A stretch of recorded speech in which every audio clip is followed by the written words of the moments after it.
Boker Tov, good morning. I hope that everyone is having a decent morning amidst all the craziness in the world.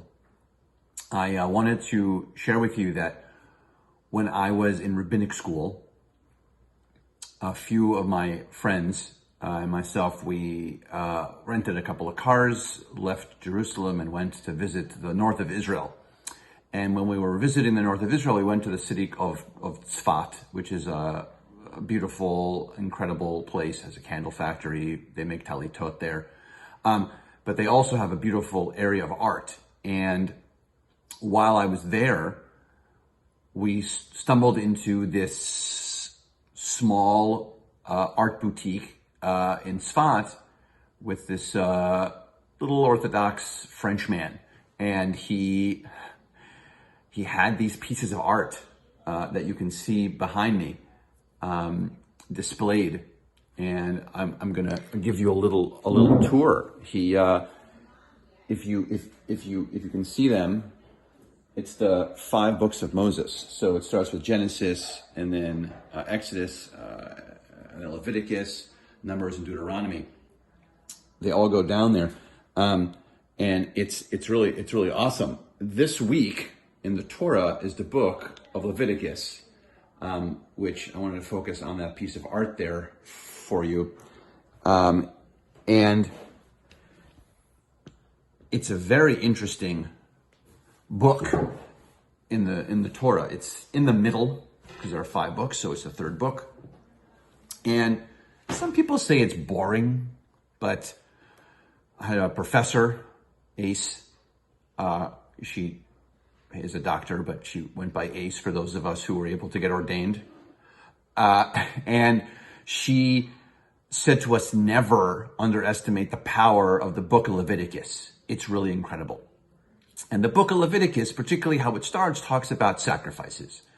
It teaches the Israelites, God, right, through Moses, teaches the Israelites about how the sacrificial system works. And by the way, this system is sustained in Judaism until the fall of the Second Temple. And so it actually worked. It worked very well.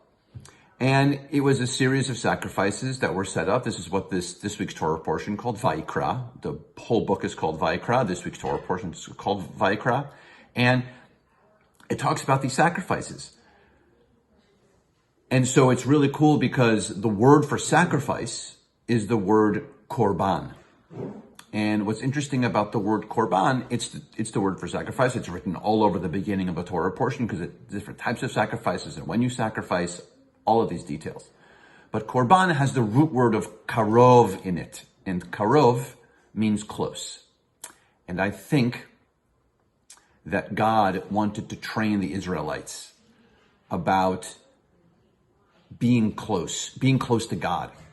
The Israelites had just left a culture in Egypt where people were worshiping idols. They saw, even though they were Israelites, they saw Egyptians bowing down to physical objects. And so God, through Moses again, creates this brilliant system where people will bring a sacrifice and then they can not see God, but they can feel the physical manifestations connected to God.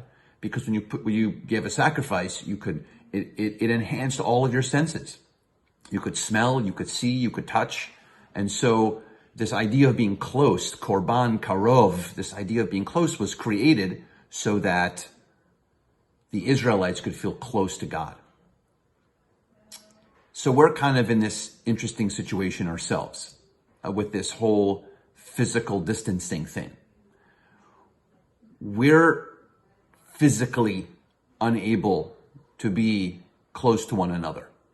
The Israelites were being trained. They were learning. They weren't being close to God, right? Because God isn't a physical thing. God is something that we feel inside of us. And so I think it's important for us to remember this week, particularly when we start the book of Vayikra, this 3rd book of the Torah, that even though we're not physically close, we can be very close to one another in a myriad of different ways. And so I think that's what God's trying to show us. by the way, God also is very much present for us, even amidst this craziness that we have going on. I'm not asking you to go sacrifice anything in the backyard, although barbecues are fine.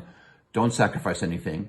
But I am suggesting that even though we don't physically see God, we can be close to God and be close to one another, not physically currently, but emotionally, spiritually. And so we want you to know, and we hope that you can tell by the communications that we have coming out of the synagogue, that we are as close as humanly possible to each and every one of you. Even though we can't physically be close, our presence is there. And our presence continues to be there and is sustained throughout this whole process by calling